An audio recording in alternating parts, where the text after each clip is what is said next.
बिस्मिल्लाहिर्रहमानिर्रहीम। अस्सलाम वालेकुम। मेरा नाम है ज़ीशान उस्मानी। आज हम बात करेंगे डंकी के ऊपर। डंकी या डोंकी उस इल्लीगल तरीक़ाकार को कहते हैं जिसकी मदद से कोई शहरी, किसी मुल्काबासी किसी और मुल्क में गैर कानूनी तरीके से मूव होना चाहे, शिफ्ट होना चाहे, मुंतकिल होना चाहे। हमारे मुल्क में बहुत सारे गढ़ बने हुए हैं इन डंकी के। जो लोग लेके जाते हैं वो डोंकर्स कहलाते हैं। ये डोंकर्स आपको खुशाब में मिल जाएंगे, डेरा गाजी खान में मिल जाएंगे, सक्खर, हैदराबाद, कराची, लाहौर, इस्लामाबाद, डहर की छोटे छोटे खुशाब, लिया, मुल्तान, ये छोटे छोटे जितने शहर हैं, छोटे बड़े क्या, ज़्यादातर छोटे शहरों के अंदर, अंदरूनी पंजाब के अंदर, सेंट्रल पंजाब के अंदर, कुंजा में आप चले जाएँ, नारोवाल के अंदर चले जाएँ, ये सारे वहाँ बैठे हुए हैं। और ये आपसे 40 से 80 लाख रुपए पाकिस्तानी देते हैं आपको किसी और मुल्क में शिफ्ट करने के लिए। यहाँ तो सबसे पहले बहाने से आपको दुबई ले जाएंगे और दुबई से किसी कंटेनर्स के अंदर डाल के किसी और ख़लीज ममालिक में शिफ्ट करेंगे। वहाँ से ओमान भेज देंगे, उर्दन भेज देंगे, वहाँ से आपको ग्रीस भेज देंगे, तुर्की भेज देंगे, साइप्रस भेज देंगे। लंबा चौड़ा रूट बनाएंगे। 2 साल में आपको ये अमेरिका पहुँचाते हैं घुमा फिरा के।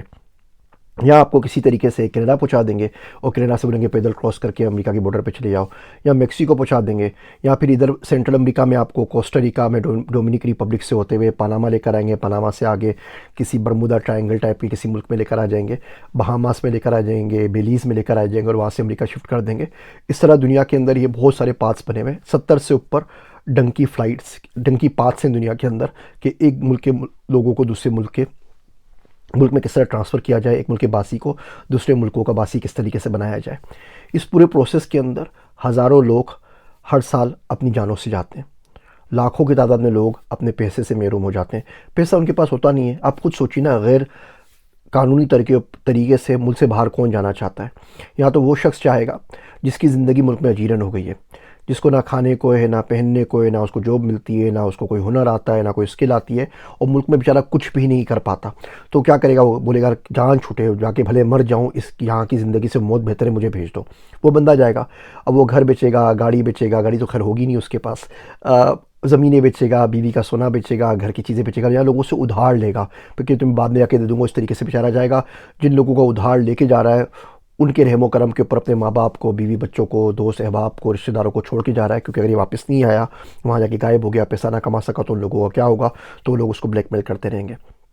दूसरे किस्म के लोग वो होते हैं जिनको किसी न किसी वजह से तशद्दुद का, किसी न किसी नाइंसाफ़ी का सामना हो, या तो रिलीजियस माइनॉरिटीज़ के अंदर हो, या उनके सेक्सुअल ओरिएंटेशन की वजह से, उनके रिलीजन की वजह से, उनकी पॉलिटिकल एफिलिएशन की वजह से उनको धमकियाँ मिल रही हो, तो बोलते हैं अब इस मुल्क में मारे जाएंगे, हमें मुल्क से बाहर निकलना है।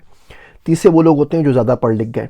अब बोलते हैं जी हम जितना पढ़ लिख गए, हमें हमारे मियार का लाइफ स्टाइल यहाँ पे नहीं मिल रहा, हमें मियार की जॉब नहीं मिल रही, हम पढ़कर तो आ गए, इस टेक्नोलॉजी के लिए यहाँ पे कोई हायर ही नहीं कर रहा। अच्छा, ये लोग इलीगल तरीके से नहीं जाते, ये लोग तो लीगल तरीके से, आप ज़्यादा पढ़े लिखे हैं, PhD मास्टर्स आपके पास है, तो पूरी दुनिया आपके लिए खुली है, पूरी दुनिया बोलती है जाओ हमारे पास। दुनिया का सिंपल सा रूल है भैया, अगर आप उनको पैसा कमा के दे रहे हैं तो आप वेलकम है। अगर उनसे आप पैसा खा रहे हैं तो बोलते हैं अपने मुल्क में रहो, हमारे मुल्क में आने की ज़रूरत नहीं है। तो अगर उनको लगता है बंदा यहाँ पर आएगा, हमारे पर प्रोडक्ट बनाएगा, टेक्नोलॉजी में हमारी हेल्प करेगा, कंपनी खोलेगा, खुद भी खाएगा, 10-20 दूसरे मुलाजिम रखेगा, उनको भी खिलाएगा, तो क्या प्रॉब्लम है, आ जाए हमारे पास। तो इलीगल तरीके से बंदा जाता है जिसके पास कोई ना हो, जिसको अपने मुल्क में जॉब ना मिल रही हो, कहीं और मुल्क में आके सोचता कर ले। अपने मुल्क में जॉब मिल रही हो लेकिन उसके इतने कम पैसे मिलते हैं कि उसको गुजारा ही नहीं होता। कोई बंदा पियोन है, ड्राइवर है, 15-20 हज़ार रुपये कमाता है, बोलता है भैया मिडल ईस्ट चले जाऊँ, 60-70 हज़ार रुपये पाकिस्तानी कमा लूँगा, यूरोप चले जाऊँ, यही काम करूँगा, 3-4 लाख कमा लूँगा। शेफ़ हूँ, मुल्क के अंदर 20 हज़ार रुपये काम कर रहा हूँ, ये शेफ़ में अगर अमेरिका में होता तो 5 लाख रुपये महीने की कमा रहा होता पाकिस्तानी, तो बोलता है मैं गुजारा कर लूँगा, बाकी फैमिली का तो कम से कम भला हो जाए। तो तमाम ये डंकर्स के हाथ में जाके डंकी फ़्लाइट्स देते हैं। अब इससे बचे किस तरीके से जाए? असल चीज़ उन लोगों को पता नहीं होता, ना फॉर्म टाइप करना आता है, ना अंग्रेज़ी इतनी ज़्यादा पढ़ी हुई होती है, ना इंटरनेट सर्च करना आता है, और बेचारे बड़े बेवकूफ़ बन जाते हैं बाकी लोगों के हाथ में। ये फ़लाँ वाला चला गया, आप कुंजा में चले जाए, पूरा कुंजा नॉर्वे में बैठा हुआ है, कोई घर आपको ऐसा नहीं मिलेगा जिसका कोई ना कोई बासी, कोई ना कोई बंदा रहने वाला मुल्क से बाहर यूरोप में ना गया हुआ।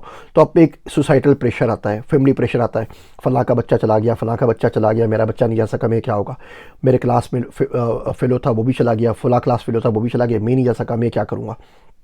तो इस प्रेशर की वजह से वो जो बंदा आता है डूबते को तिनके का सहारा, वो उसके बॉस बोलता है कि ठीक है यार 2 लाख ले, 4 लाख ले, मेरी एप्लीकेशन तो डालना, कम से कम झूठ बना, सच बना, एप्लीकेशन सही कर, गलत कर। और ये डंकी का सिलसिला पूरी की पूरी दुनिया में चल रहा है, पाकिस्तान क्या, इंडिया में भी चल रहा है, बांग्लादेश में भी है, अफगानिस्तान के अंदर भी है। अभी हमने बहुत सारे अफगानियों को निकाल दिया। अगर मैं तो गरीब आदमी, मुझसे कोई पूछता नहीं है। मुझसे अगर कोई पूछता तो मैं इसको ये बोलता कि आप उनको इन्वेस्टमेंट, सिटीजनशिप बाय इन्वेस्टमेंट दे दीजिए। सीआईपी दुनिया के 22 मुल्क दे रहे हैं, आप भी पाकिस्तान का लॉन्च कर दीजिए। हर वो बंदा जो आपको 3 करोड़ या 1 लाख डॉलर दे, आप उसको रहने दीजिए। आपको अफगानी भाई हमारे पास है, उसने चाय का खोखा खुला हुआ है, वहाँ से 6 पैसे बना रहा है, 20 साल से कमा रहा है, आप आराम से उससे लाख डॉलर लीजिए, उसको रहने दीजिए। उसका नादरा का नया किस्म का कार्ड बना दीजिए, कोई नंबर दे दीजिए कि आप आइडेंटिफाई कर सकें कि डायरेक्ट नहीं आया और हमने इसको सिटीजनशिप दी है। सिटीजनशिप भी क्या, परमानेंट रेजिडेंसी दी है। आपका जो नादरा का कार्ड है उसका कोई ग्रीन कार्ड वर्जन लॉन्च कर दीजिए, 5-10 साल रहे और पैसे कमाए, कोई फसाद ना करे, किसी भी किस्म की उल्टी सीधी सरगर्मियों में मुलविस नहीं हो, तो उस गरीब को शरीयत दे दीजिए, पासपोर्ट दे दीजिए। आपको भी, आपको ख़जाने में पैसे बिल्कुल नहीं है, आपको भी कुछ पैसे मिल जाएंगे। उन लोगों को भला हो जाएगा जो ज़िंदगी में 20-25 साल से यहाँ पे रह रहे हैं, ताकि उन लोगों को वापस ना जाना पड़े सारा सारा सामान अपना कोड़ियों के दाम बेचकर। एनीवे, ये अकल वाले काम ना, पैसे वाले काम हम अमूमन करते नहीं है, इतनी अकल हम में आती नहीं या किसी से लेते नहीं है। तो हम डंकी फ़्लाइट्स पे वापस आते हैं, तो ये डंकी के तरीके से जाते हैं। अब इसका हल क्या है? इसके देखिए, हमने 2-4 कोशिश किए कि इस तरीके से आप कम से कम इलीगल तरीके से अपने और अपने प्यारों की ज़िंदगी दाँव पे ना लगाएं। पहला हल, कुछ किताबें लिख दी हैं, 3 किताबें लिख दी हैं, वो लिंक मैं आपको दे रहा हूँ। 50 से ऊपर ममालिक का मुकम्मल डेटा इसमें मौजूद है, कहाँ जाना है, कैसे जाना है, फॉर्म कैसे भरना है, कितने की जॉब मिलेगी और क्या होगा। दूसरी चीज़, ये वीडियो बना दें। यह आज की 51 वीडियो है, तो 50 मुल्क कवर हो चुके हैं। आज जो मैंने वीडियो बनाई है साइप्रस की, इससे पहले तो वो तकरीबन 51 मुल्क हो चुके हैं, और इंशाल्लाह ताला ज़िंदगी रही तो 200 मुल्क पूरे कर दूंगा। जाना है, नहीं जाना है, अच्छी चीज़ क्या है, बुरी चीज़ क्या है, आपको मुल्कों का बेसिक इंट्रोडक्शन छोटी से 5-10 मिनट की वीडियो के अंदर मिल जाए। तीसरी चीज़, हमारी वेबसाइट है ज़िंदाभाग.com। आप उसके ऊपर चले जाइए, अपना सीवी अपलोड करना है, जो भी प्रोफाइल है अपना सिंपल सा मैनुअल टाइप करके अपलोड कर दीजिए। बता देगा आप किस्म के, जैसी आपकी क्वालिफिकेशन है, तो किस किस्म की जॉब्स अवेलेबल है दुनिया में, कहाँ कहाँ जॉब्स अवेलेबल है, आप जाएंगे तो आपको जॉब मिलेगी या नहीं मिलेगी, और किस मुल्क में आपकी वीज़ा के चांसेस कितने हैं। सप्लाई एंड डिमांड के ऊपर, एम्बेसी से हमारा ताल्लुक नहीं है, हम सप्लाई एंड डिमांड बताते हैं कि अगर आप वहाँ पे जाएंगे तो आपको वो मुल्क चाहेगा कि हमारे पास आएँ, या बोलेगा भाई हमारे पास नहीं आए। आप कंस्ट्रक्शन वर्कर है तो आपको ऑस्ट्रेलिया बोलेगा हमारे पास आ जाए। ये दुनिया ना अभी बड़ी डीग्लोबलाइज हो रही है। आप देखें, ऑस्ट्रेलिया की अभी नई इमिग्रेशन पॉलिसी पढ़ लें, यूके की इमिग्रेशन पॉलिसी पढ़ लें, न्यूजीलैंड की पढ़ लीजिए। 2024 में दुनिया बदल जाएगी।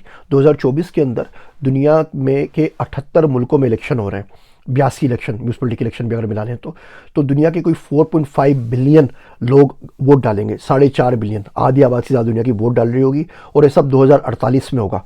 तो 2024 से तो पूरी दुनिया चेंज हो रही है, और इमिग्रेशन में सबके सब डंडी मार रहे हैं। इमिग्रेशन में वो पूरी कोशिश कर रहे हैं कि भाई बंदा बाहर से कोई ना आए, सिर्फ वही बंदा आप आस आए जो हमारे काम का बंदा हो, जो हमें कमा के खिला सके, हमारे लिए अपनी मुसीबतें ओढ़ लेके हमारे पास कम से कम ना आए। तो अब जिंदा भाग के अंदर जाए, वो रियल टाइम पे उसको अपडेट कर रहे हैं। आपको बता देगा, आप 3 मुल्क चूज़ कर लें, 5 मुल्क चूज़ कर लें, बता देगा किस मुल्क में आपके कितने % चांसेस हैं सर्वाइव करने के। आप जाके भूखा तो नहीं मरना, ये ना पीएचडी करके जाए वहाँ पे पेट्रोल पंप के ऊपर काम कर रहे हो। तो सर्वाइव कैसे कर सकते हैं कि अच्छी जॉब मिलेगी या नहीं मिलेगी, और वीज़ा के चांसेस क्या है।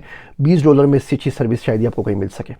तो बहरहाल, ये डंकी का मैंने सोचा मैं आपको तरीकाकार बताऊं, तरीका वारदात क्या होता है, किस तरीके से लोग जाते हैं, क्यों जाते हैं इन दी फर्स्ट प्लेस, और इसका हल क्या है। इसके हमने 3 हल आपको दे दिए हैं। ये वीडियोज़ हैं, ये किताबें हैं, और ज़िंदाभाग.com, helpmemigrate.com वेबसाइट्स हैं। मेरे वास्ते दुआ कीजिएगा। मैं हूँ आप सबका ज़ीशान उस्मानी।